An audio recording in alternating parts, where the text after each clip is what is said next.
story. This is your story, and this is my story. The evidence we have currently demonstrates that life on Earth appeared roughly 4 billion years ago. Humans arrived maybe 200 to 300,000 years ago. Listen to this story, which is yours, and decide what you want to do with it. In truth, this story does not begin on this planet at all, but with a star. A star as beautiful and incredible as all of the other stars in the sky, as amazing as our sun. This star exploded, and in it created a rapid torrent of energy, expanding out in all directions, in all dimensions. From this explosion of energy laid the foundation for new life, new creations, and new manifestations to take place. One such manifestation was our solar system and all of our planets. In the beginning, our planet was a collection of dust and rock particles, a hard-shelled ball. Volcanoes show us what the Earth used to look like and how it evolved. Volcanoes became like a furnace, creating water in liquid form through evaporation and heat emerging from within the crust of the Earth. Water formed vessels like bloodstreams across the face of the planet, and many oceans became heavy with salt. The mineral and rock formations within the Earth gave a means for crystals to form. And crystals contained a natural biological geometry for a higher consciousness to emerge. Where did biological life first spark? Scientists believe primitive life forms called archaeobacteria, blue-green algae, was the first form to turn to the sun for energy and reproduce and evolve. They transformed the atmosphere of the planet.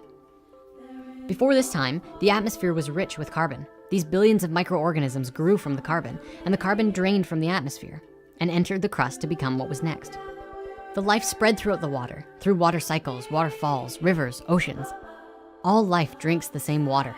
Water is essential. Life that grows depends on water. It depends on the sun. The air we breathe comes from the algae. The algae needs fresh water to continue to grow. The engine of life is linkage. In life, everything is connected. Water and air are one. Sharing is everything. In nature, everything is shared. Coral is formed from algae and shells coming together, which provide homes for more fish and other life. Trees took a very long time to grow. They reach upwards towards the sun and are perfect statues, as if striving towards higher truth. They have the power to capture life's energy from the sun, turning it into vegetable, wood, and other living matter. From that, new soils are formed. Earth relies on a balance. Every being has a role to play. Every species exists in cooperation and harmony with another species. And this harmony is not easily shattered. Everything is used in nature. Everything has a purpose. How many species are there that we know of? What do we truly know about the bonds that link them all? The Earth is a miracle, and to modern science, life still remains a mystery. Today, life is just a link in a chain of innumerable others over 4 billion years old.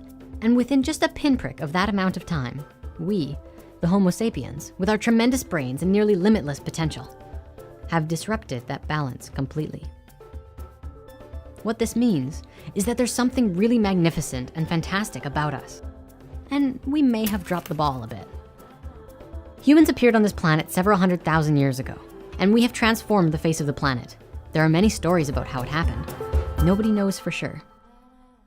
The ancients speak of sky people who came down and began inhabiting the lands, of lost civilizations and cities which functioned more in tune with themselves. These records come from our ancestors nearly 6,000 years ago, which today we believed was our first civilization. Regardless of where we came from, we can see what has happened since we have arrived.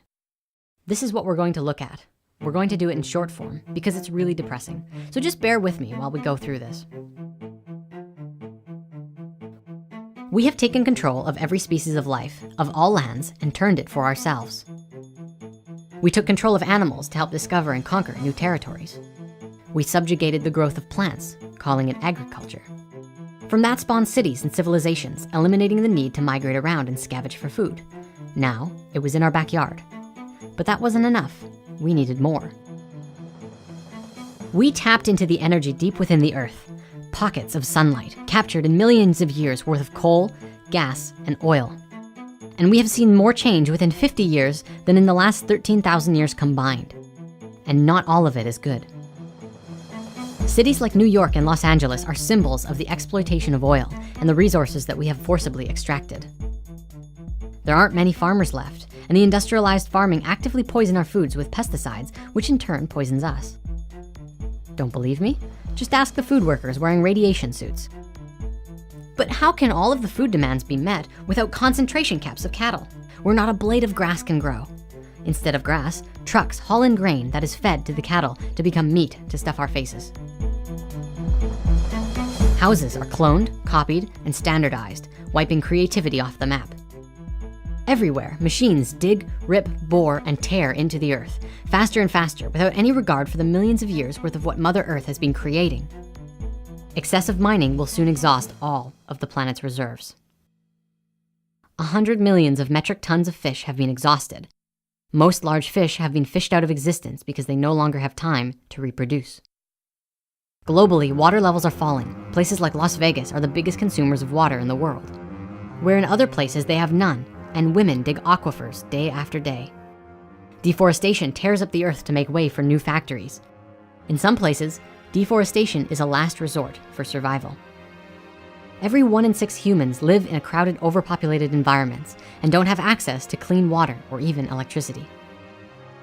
The current plan, it seems, is to pick every pocket of sunlight and use it all up until there's none left. Even heating the tar sands in Canada is getting consumptuous. The way we burn fuel pumps carbon back into the atmosphere, upsetting the Earth's climatic balance as well. How long can this mirage continue? How long can we continue to fool ourselves into thinking that we can survive on this Earth that we're creating? This is our home. It is our responsibility to ourselves and to everything else on this planet to correct the mistakes that we've made. Now, I'd like to make something clear about what's just been shared. What we've been looking at, the poverty, the water levels, the exploitation of oil, and raping Mother Earth's body for anything that we can get our hands on. Well, this is often looked at as the cause of what's going on. In truth, this is the result. This is what we've created as a result of what's going on. So what's really going on? This is something we've looked at before in spirit science. This vibe that often feels like a gnashing, gnawing, tearing apart feeling. It feels like it's happening inside ourselves, and most of us don't have any idea of what it is. It's the separation and all of the stuff that comes from it. The fear, the anxiety, the I'm not good enough, the I want to have power over you. All of that is a result of the same thing, the feeling of being separate. The illusion that you are separate, and the fear and the hurt that comes along when you think that you are alone. You are not alone. We are not alone. It's time that we recognize that we are the power. We are the planet. We are the ones to create the new world for ourselves. It's not up to someone else. It's not something we need to vote on. It's not even something that we need to wait to do. It's a space that we can come from, a space that we can come to within ourselves. All of the problems of the world could be fixed overnight if everyone could come from that space. In the current world, we lie to ourselves and each other all the time. We tell each other that we can't do it, that we're not good enough.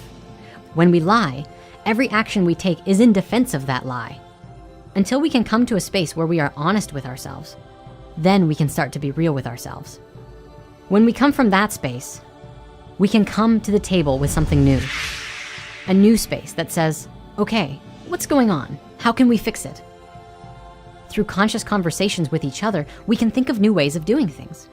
Hey, shut that machine off. It's poisoning us. Done. Hey, let's rewrite our healthcare system. Let's try doing something new that works. Done. Hey, let's make all cars 100% electric. Let's make a way of generating electricity for free.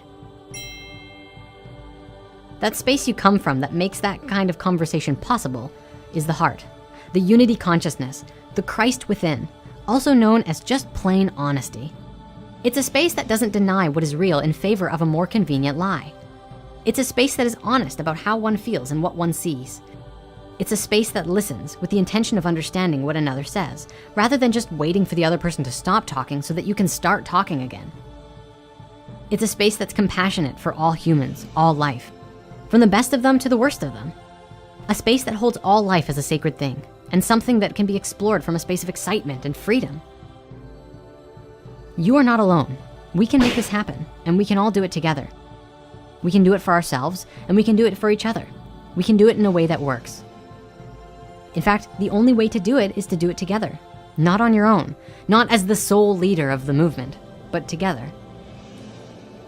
You're involved, I'm involved, and we're both doing what we love and loving what we do. And from that space, anything is possible. True freedom is the absence of limitation, the presence of possibility. Think of it this way. The ancient civilizations understood all of this. They didn't have the technology that could create the powerful life for themselves, an amazing life full of wonder and awe. See, today we have all that technology to be able to do that, but none of the awareness of how to make it happen. It's very much Fibonacci. With Fibonacci, we take what we had previously and what we have now and add them together. We take the best of both worlds, the technology and the awareness, and we put them together. It's the natural way of doing things, so that we exist in abundance, exist in growth, exist in harmony, just like the rest of nature. It's by design.